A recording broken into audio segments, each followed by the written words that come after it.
Hello, everyone in NBL. This is the Extra Point Podcast. I'm your host, Tom, and I got my co-host here, Project Fat. How you doing today, Project? I'm doing well, Tom. How about yourself? I'm doing pretty well as well, thank you. So, as you guys all know, we've been talking about this podcast for a couple, week and a half, 2 weeks now, and today's finally the day that we're going to get it out here. So I know there's been a lot of hype for it, going big against the Four Verts podcast here. So I wanted to give a little shout out to them and wish you guys the best of luck. A little friendly competition here. All right, so let's start, around the NBL project. We're pretty much four weeks into this season now. We got there's two Monday night games we have tomorrow, but other than that, we have the first 4 weeks pretty much wrapped up. So I wanted to give. I personally think one of the more surprising teams on the better side is the Washington Redskins. I know last year they had a nice run where they won like 6 of 7 or 7 of 8 games or something like that, but they missed out on the playoffs. So they're kind of overlooked because of that. Because people I think are really looking into what teams are making the playoffs, and that they didn't get that last year. So but now Right. they're making the push. So how do you feel on them? Do you think they're ready? I definitely think that at this point in the season, they've definitely made a really big stride towards becoming a team to compete against week to week. The only thing that obviously kind of comes up that might hurt them down the stretch is I think this week they just lost their quarterback for a little bit of time. So that might be the only thing that I think keeps them from possibly winning that division this year. Yeah, I agree. I know the past couple weeks has been a big downside for the quarterbacks. There's been a lot of injuries, but they still, they were 3-0 going into this past week. They did have their quarterback, but then they took the 49ers, who I think in both of our opinions is probably the top team in the league right now and the team to beat, and they took the 49ers into overtime with their backup quarterback. I know they only had the backup for the end of the game, but they still took them to overtime. They almost won the game. It was a very close game. So I think that even with the backup, they might get a couple losses over the next few weeks, but I still think that they are going to be one of the top teams this year. To definitely watch out for them.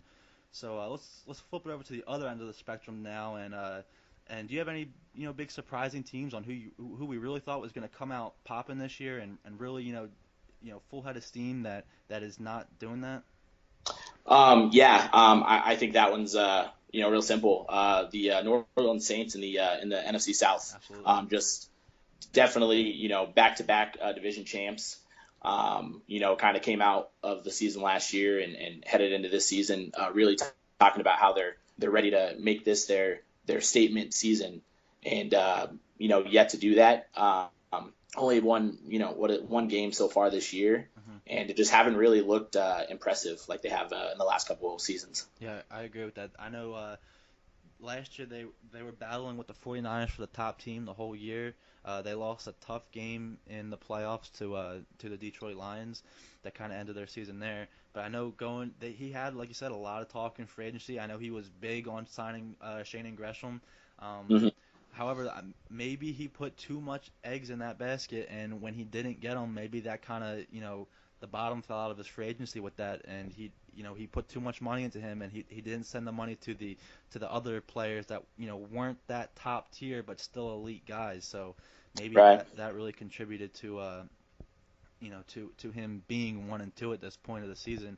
Also, you got to remember that big last minute trade he made to move up to the number 1 pick to pick up the Edgerton Hale that did give away a lot of his depth there in this past draft here. Oh yeah, definitely. And I think the mistake he might have made is he was definitely going for quality over quantity, and that could definitely come back to bite him in the end. Right. If your scouting's not there to really get the number 1 pick, it's going to hurt you. Right. So all right, so let's move on. So over the course of the next 1, 2, 3 weeks, what is your spotlight on the big game of the week? Who do you think is going to be the best game this upcoming weeks?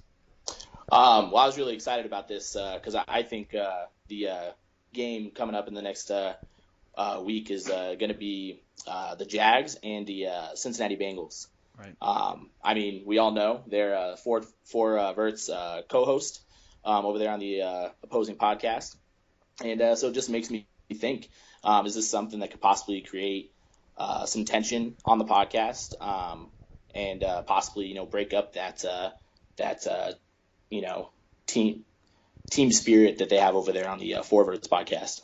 Absolutely. And I know, other than the podcast, they've always had that big rival. I know it was back in probably what four seasons ago now, when they played last time. I know Tout, the owner of the Jaguars there, did beat Sonny and the Bengals, and we had that famous clip that I'm sure everyone in the league knows, with Tout saying, "Sonny Weaver, yeah, I kicked his ass."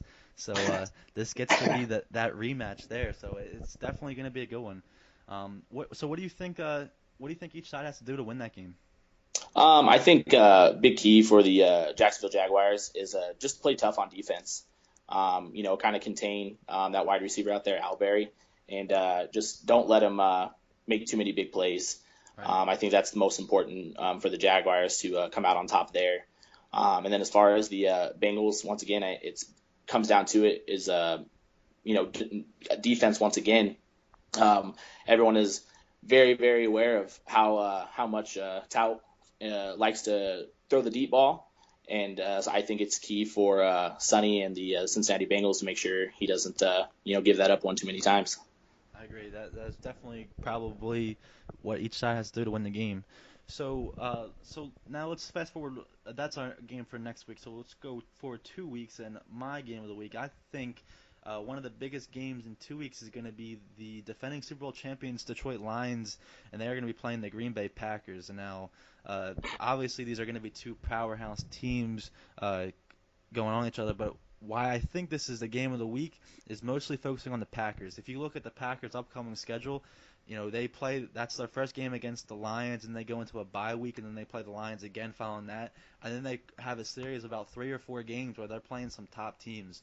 So this is going to be a big game for the Packers, because if they don't win this game and go into a bye week with another loss, they're going to be really sitting behind, you know, in a top division where you can't take many division losses. Do you have anything to say on this game?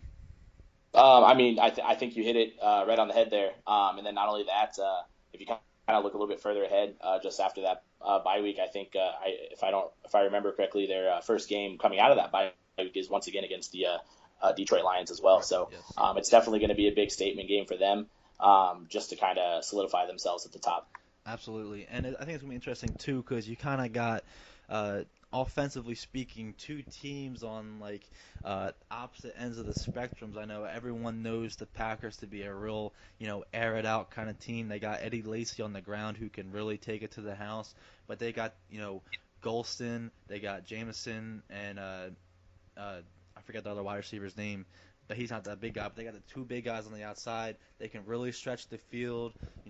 They really make some big playmaking abilities for the Packers. So the Detroit Lions are really going to have to, contain that. And I think if they contain that deep ball, they're really gonna have a good chance to win. And now, speaking for the Packers, the Lions, they are a very short team. They don't, they take what the defense is going to give you. They're not trying to shoot the ball 15, 20 yards downfield. They're perfectly content throwing the, 4 or 5 yard passes every play, and then letting their players make the play, get some extra yards after that. So the Packers, I think, defensively need to do the opposite, and they need to play up, press the Detroit wide receivers, and don't let them get that initial burst off the line of scrimmage, and force the Lions to third deep, force him to really go through his reads, and rely on that offensive line to give him some time to block.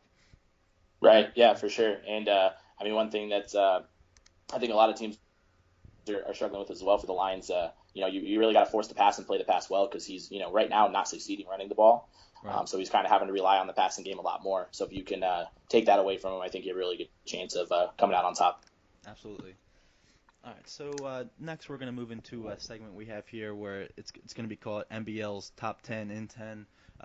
We're going to, we have our own little formula here. We're going to be ranking who we believe our top 10 power ranking teams are for the season so far. We're gonna go ahead and list, from 10 to 1, the top 10 teams. Then we got two rising teams and two teams that we think are pretty much falling and done for.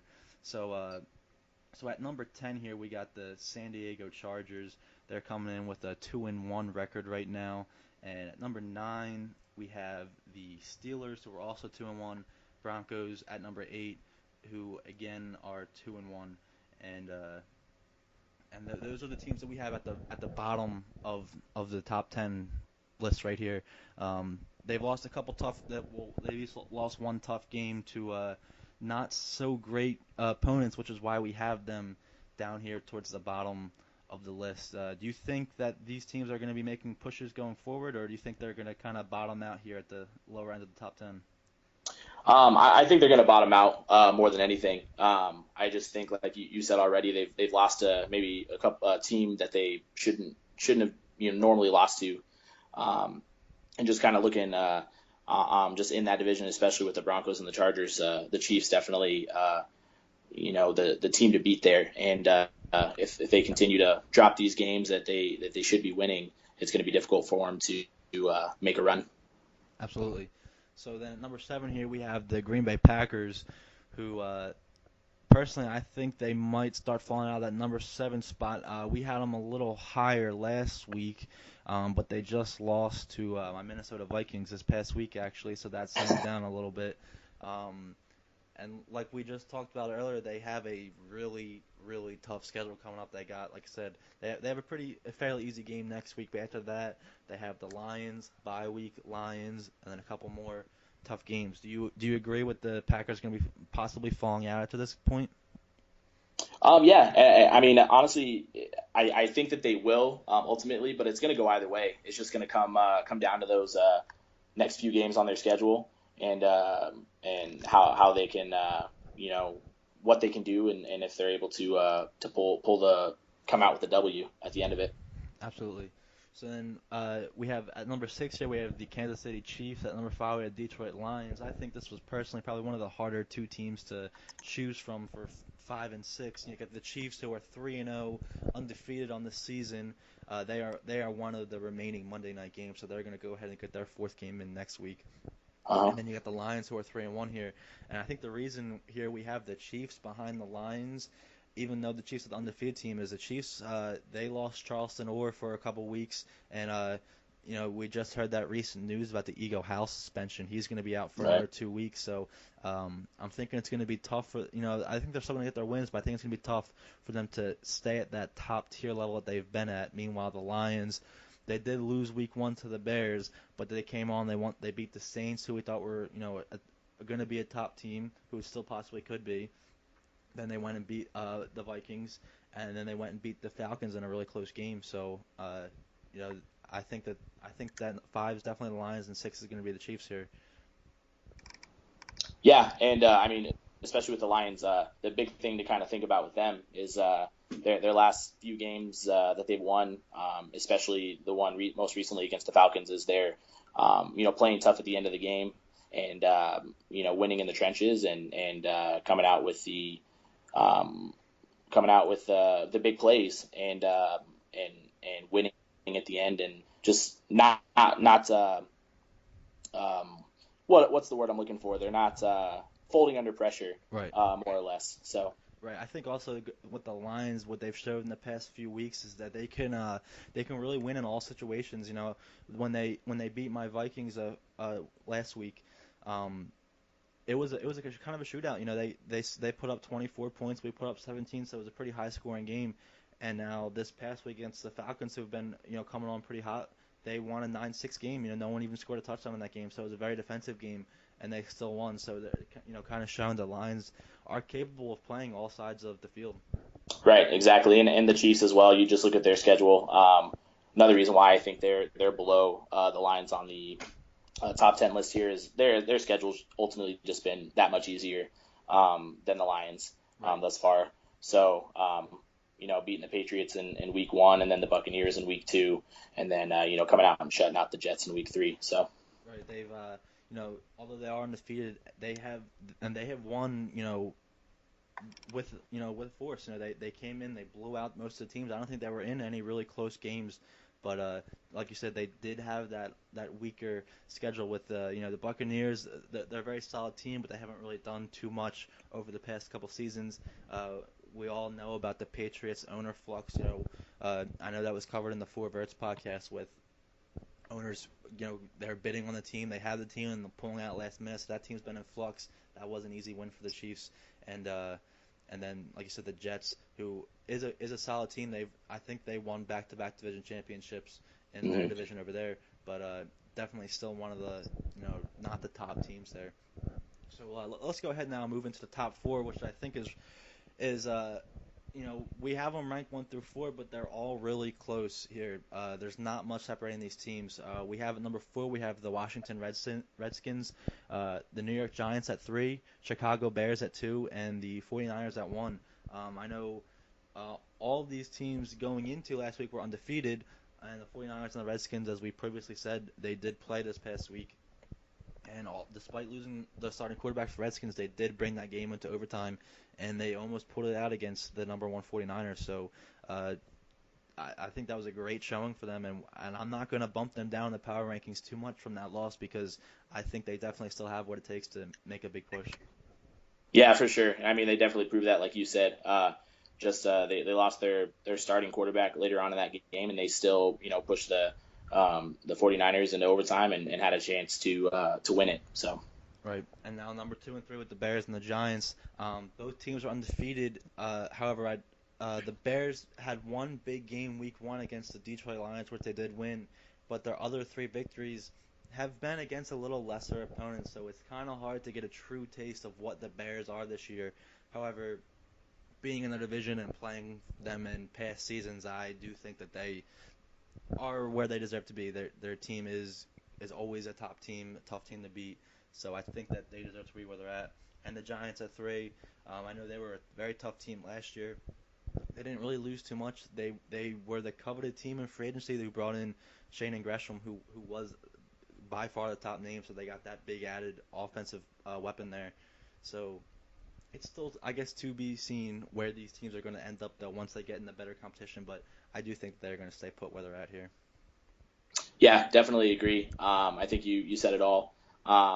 Once again, it's a little too difficult to kind of separate those teams that are undefeated. But just kind of going off of division strength and things like that, I think you have to give it to the Bears over the Giants right now. Absolutely.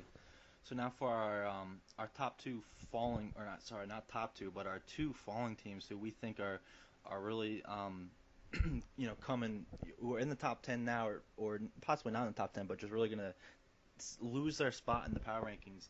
One, we have the Chargers here, who they are 2-1, and we do have them in our power rankings there at number 10.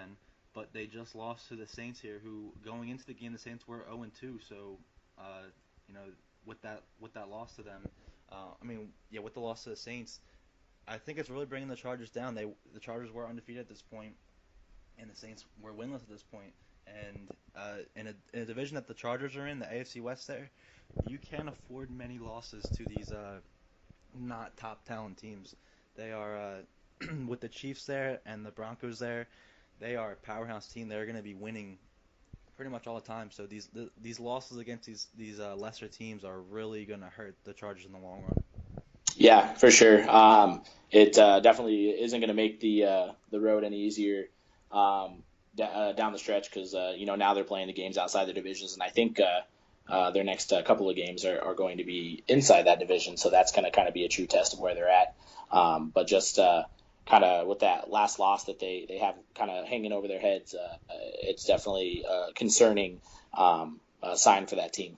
Absolutely. And now for our other falling team, we're going to go in the same division again with the Denver Broncos here. They were 2-0 going into week 3, and they lost a game to the Falcons, who were winless at this point. That gave the Falcons their first win again. So, I think we're looking. I don't think there's really too much to say on this. We're looking at the exact same situation, a tough AFC West division, and you got one of the top teams who are losing to a winless team, outside of the conference. So that's really, I think, going to hurt the Denver Broncos in the long run here. Yeah, again, like you said, same story. And especially, I mean, we don't want to take anything away from the Atlanta Falcons. They've definitely been playing everybody tough, but definitely not a game that the Denver Broncos should have lost.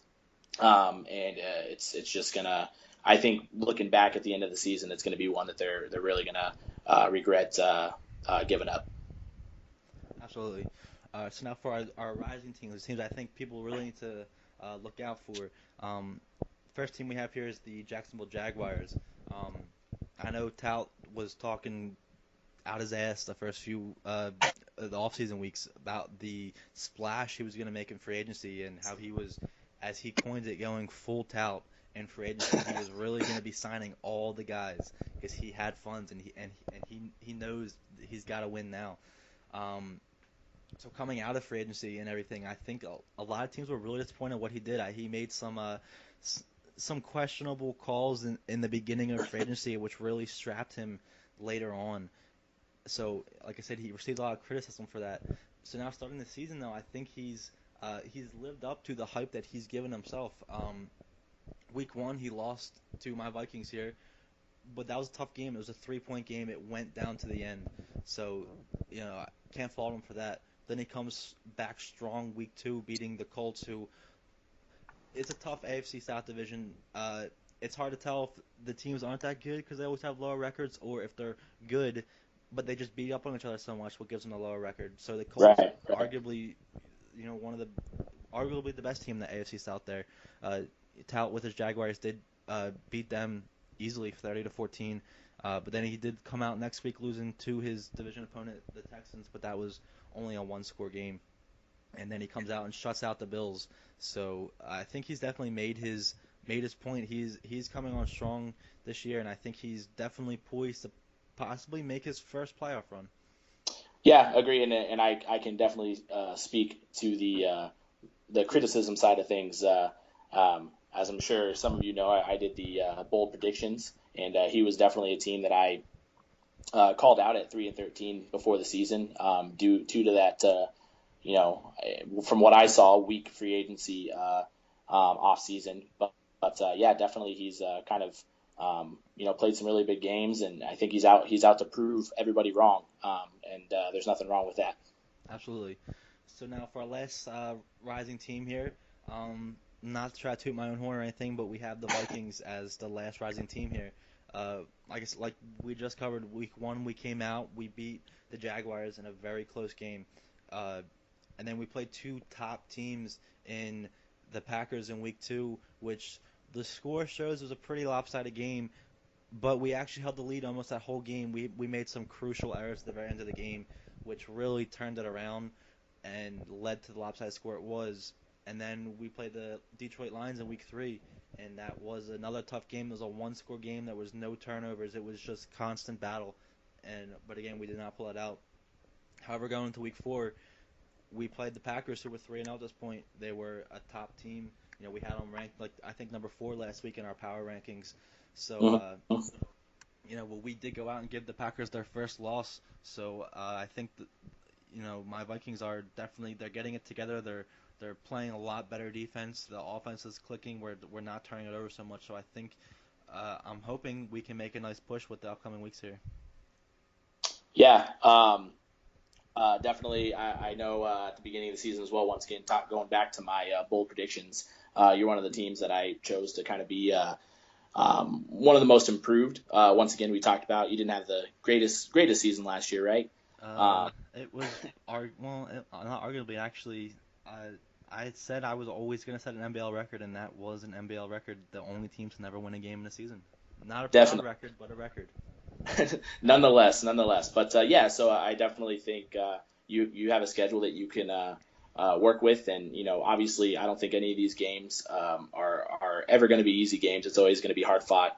But I think that's if you, like you said, continue to take care of the football and do what you want to do on offense, and don't get force yourself to change it just depending on how the game's going. I think you can do all right. Yes, I do hope so.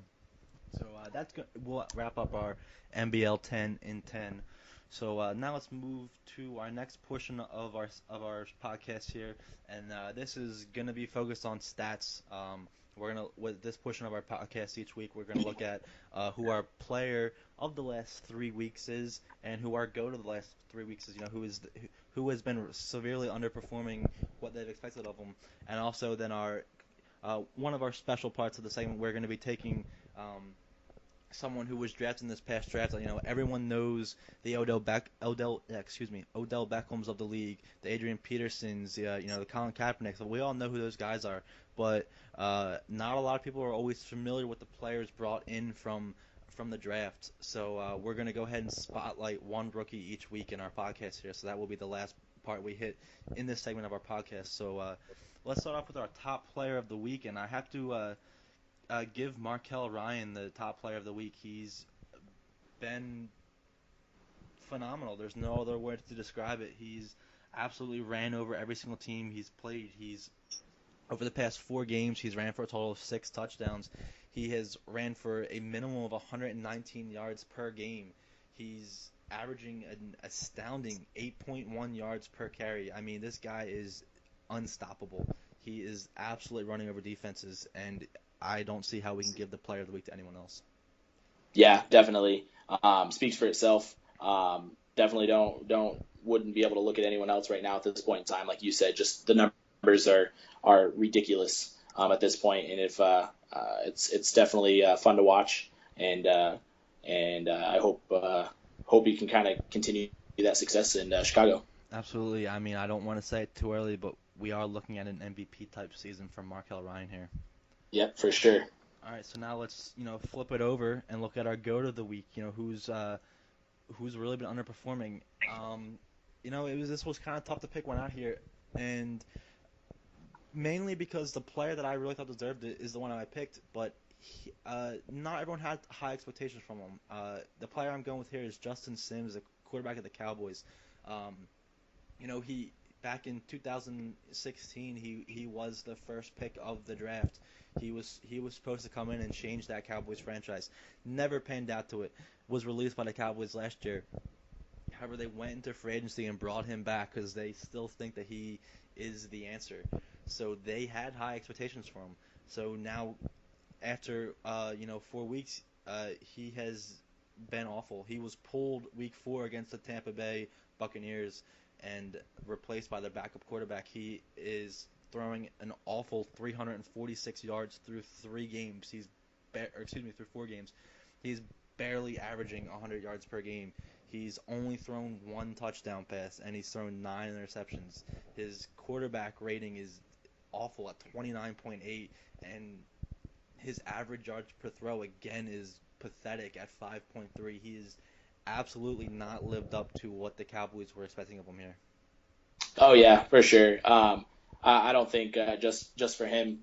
Being a number 1 overall pick, 1 touchdown and 9 interceptions, just it's not okay for anybody, and it's embarrassing to say the least. Absolutely. All right, so now for our last part of this stat segment we have here, we're gonna go ahead and look at our at someone that was brought in from the rookie draft this year. So go ahead and give us who we're gonna be looking at this week, Project. All right.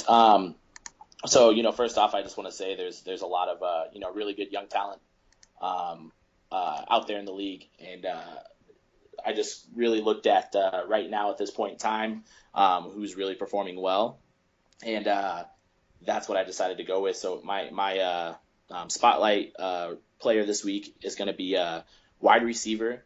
He was taken in the first round, 7th overall, Spencer Simmons for the Cleveland Browns. And I think you kind of spoke about it at some point in time, but I think that was kind of your guy. You possibly looked at over Edgerton Hale as the number 1 overall pick, and you were hoping, and I think you ended up trading back, hoping you can get him a little bit later on. But he's just having a remarkable season. 17 receptions, 419 yards, and 2 touchdowns so far on the year. Yeah, absolutely. Like you said, I can personally speak on this matter.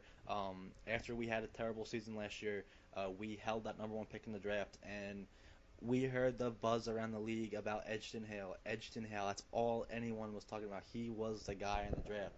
So sitting at number one, uh, don't get me wrong, we had Edgerton Hale high on our board. He was one of the best wide receivers. However, we had Spencer Simmons as the top guy, and he was the guy we were going to take at number one overall in the draft.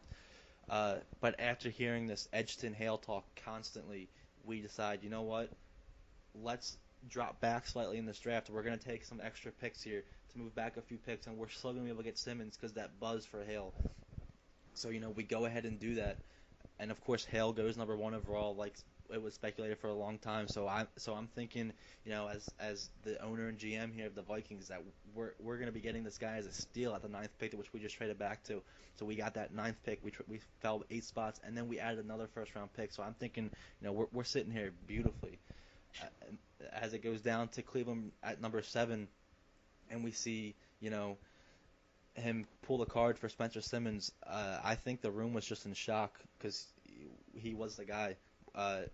And I do wish him well in Cleveland. I think that he is gonna perform well above what the Browns expect of him. He was number one on our board. I'm sure he was high on many other players' boards, many other owners' boards as well. So I think this is a great spotlight rookie for this week. Yeah, definitely. And like I said, I mean, just keep your eye out for this guy. Having a tremendous season so far, and I mean, it doesn't look like he's gonna slow down anytime soon. So, absolutely. All right, so next up on the Extra Point podcast here, we have a quick little segment, my personal favorite, and it's what we call Crybaby of the Week. So what we do for Crybaby of the Week is we just monitor the chat each week, and we find who our Crybaby is. So our Week 1 Crybaby is none other than VZ of the Indianapolis Colts. After our team selections were announced, VZ took it into the chat to cry about his pick. So next time, instead of writing your 300-word response in chat crying about where your pick is, why don't you take that and write a blog or write on Twitter or do something for the NBL community and don't cry about where you're picking, and next time you'll pick a little higher. Come on, man, grow up. Next up on the Extra Point, we have 49ers owner Saluki joining us on the show. How you doing today, Saluki? Pretty good, guys. What's going on? Not much. Just getting this going. But this is our next segment. It's called Screw the Extra Point, and we're going for 2. Are you ready for it? All right, go ahead. So here we go. 2 minutes, 5 questions, fully unedited. First question. Some owners feel that maybe you've inherited your team from the previous owner's success. Mm-hmm. They feel maybe you haven't earned any of your division championships or your Super Bowl appearances, but were kind of given them from the team you came into. What do you have to say to the critics who feel that way? I can see how you could say that maybe my first season, but I'm 4 seasons in now. This is my team. I've been building this team and keeping it together for 4 years, and just because they can't, GM as well as I can, they get a little salty. That's fine. All right. Okay. All right. So next question. How much of your success do you contribute to the previous owner winning back-to-back Super Bowls? I think it definitely helped set the team up, for sure. I'm not going to pretend like it doesn't help to start off with a good team. But after 1 or 2 seasons, you still have to re-sign all those players. You still have to bring in new players. We switched quarterbacks, switched running backs, brought in new receivers. So while it helps to start, it's definitely something that you can't ride on forever, and you still have to do your own work eventually to get the team where you want it to be. All right. Next question. Again, several owners from around the league kind of feel that you've been able to buy your team because of the readily available funds that you've always had coming into the free agency. Mm-hmm. Is this a strategy you use to build your team, or do you really rely heavily on the draft? I like to rely more on the draft. We've really only brought in the one big free agent the whole time I've been here. We brought in Aaron Rodgers this year. We brought in Antonio Brown a couple of years ago, but he's on the back end of his career. We haven't really made a big free agency splash. Usually just backups and guys to fill holes. So I don't really buy all of the funds talk, especially when there's teams out there like the Broncos and the Giants with $100 million floating around. And I don't hear anybody talking about how they're using their funds to dominate free agency. All right. So next question.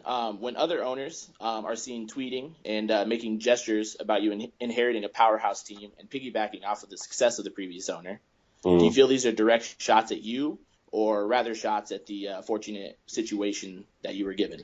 Oh, I take them personally. And I make it a point to whenever I play those guys to make sure I get the win in those games because regardless of whether you inherit a team or whether you built your team or whatever the case is, at the end of the day, you still got to win games. You still have to play them, and you still have to make the plays in the games to win. And I take a little offense. I kind of take it as a slight that they're kind of coming at my skill when they say I'm only good because of the team I have. Okay, fair enough. And finally, we're going to give you one chance to kind of speak out to all those haters and non-believers of the 49ers organization. Tell us a little how you feel about the owners who bash on your credentials. And is this finally your year to show NBL that the 49ers team, this team, truly has what it takes? Oh, yeah, for sure. I task anybody who thinks that I'm only good because of my team to come and beat me. Come and play me. I'll play you anytime, anywhere. I'll let you choose the teams, and we can play a game, and we can see who comes out on top.